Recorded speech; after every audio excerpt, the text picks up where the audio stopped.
Hi, I'm Ron B from Philly. And what's up with this Snyder Cut thing?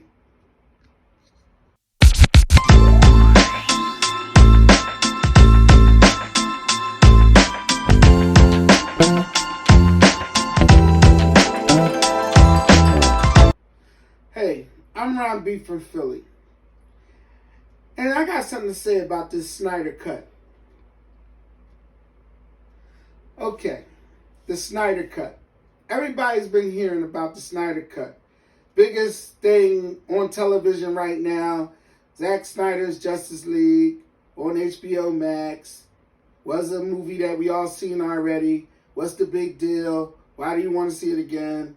Yada, yada, yada.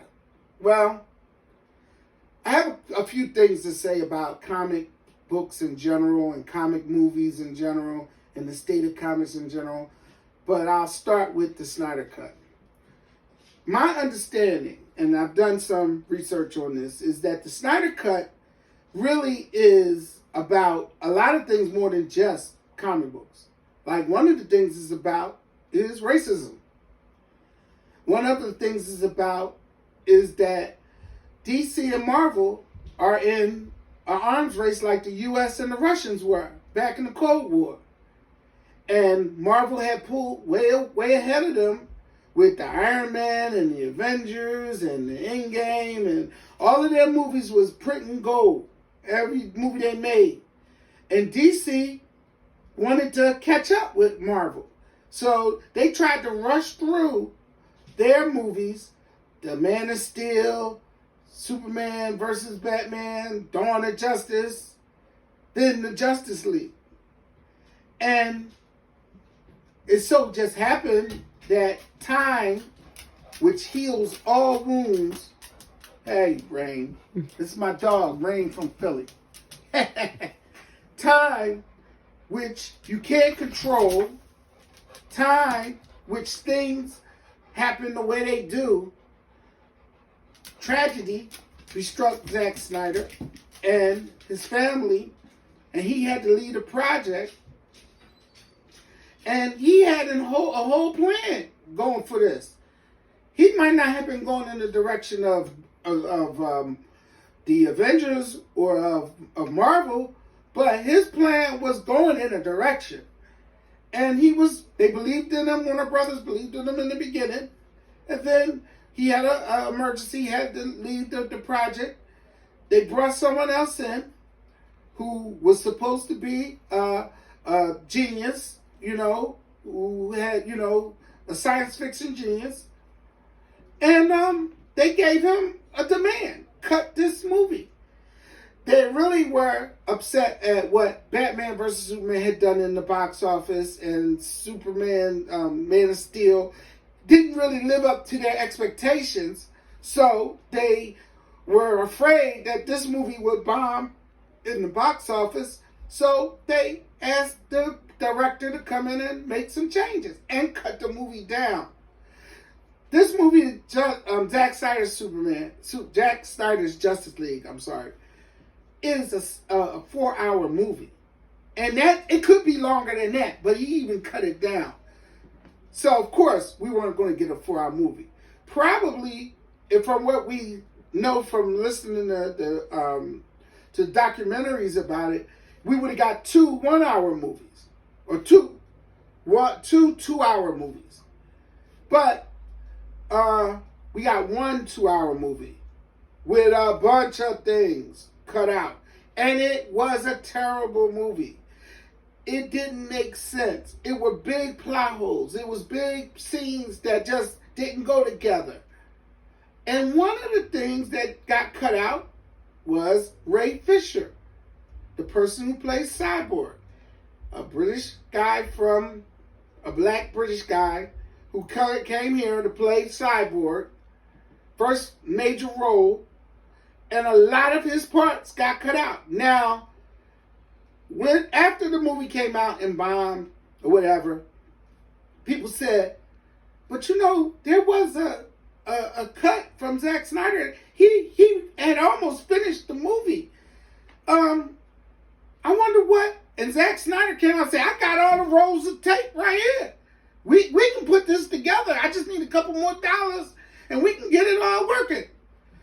And in the meantime, Ray Fisher started talking about how there was racism and discrimination on the set, and he was treated terribly, and he would never work with Warner Brothers again. Well, as I said, time heals all wounds. And time is the thing you can't get back once it's gone.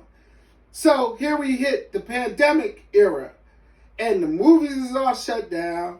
You got nobody going to movies, and nobody's making money, meaning the movie theaters and movie houses. So they need something. They come up with the HBO Max, the stream movies, Warner Brothers does. And they said, well, Zack, you want to come back and finish this movie that you said you had finished? And of course, Zack said, yeah, I'll do it. Because there was an outcry of it. People were trying and saying, release the Snyder Cut. It was all online. And Ray Fisher had gotten the rest of people, a lot of people who had seen the movie say, like other stars and the people who were in the movie, to get up and say, yeah, we need to release this because this movie is way better than the one that we ended up putting out.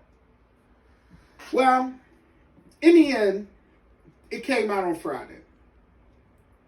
And yes, it was the same movie, but it was way better. It was way better. It made so much more sense. It was so many parts that they cut out that were good parts. It was so many action scenes that they cut out that were good that we should have seen. It was a whole storylines that they cut out that we could have needed. It would have made that movie so much better.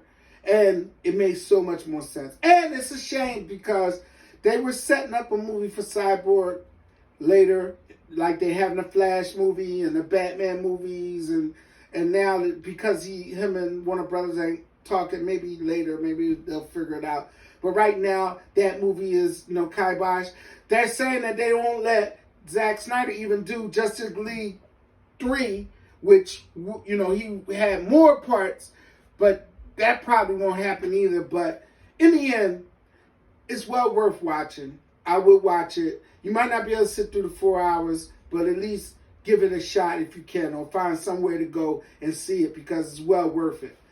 Now, that being said, when you think about what we have going on in this day and time, and you think about what I was saying about Ray Fisher, we've been through Me Too, Black Lives Matter, been through the LGBTQ, who have also had to stand up and march and remind people, that they've been being treated badly also. And now, anti-Asian. The funny thing, if you ask me why is that important now, and why am I bringing that up? The comics have always had these issues. Just like America has always had these issues. This ain't nothing new. Stan Lee created the X-Men because of racism. Both Professor X and Magneto was Malcolm X and Martin Luther King. So let's not act like, art doesn't imitate life, or that we never, this is just a fantasy and all that. No. They've pretty much been talking about this for the longest. And when we had the movie The Black Panther, and people seeing how much it resonated around the world and how people felt good about that. You want to know why I believe people felt good? They felt good because it wasn't a thing. It was a black superhero who was in some of the movies. They gave him his own movie. Then he went back and got into the rest in the other movies. And it wasn't no thing. Didn't nobody say, Iron Man didn't say, hey, who's the black guy? Or, hey, Rhodey was always on with Iron Man. He had a black friend. It wasn't a thing. And now, look at what we got, Disney Plus. Falcon and Winter Soldier. They're going to make a black man Captain America in this second time. Can you believe that? But it isn't a thing. It's not a problem on television, in the movies. It's not a problem. Can it be not a problem in real life? Can it be not a thing if your coworker's black or your boss is black, or you have black or others in your staff or whatever? We got them on sports. We got them on television. We got them in politics. We are everywhere. All of us are everywhere together. It doesn't need to be a thing. That's what's going to change this world. That's what's going to make things better. When it's not a thing. When it don't matter. And guess what? Guess what I heard the other day last week and it made me smile?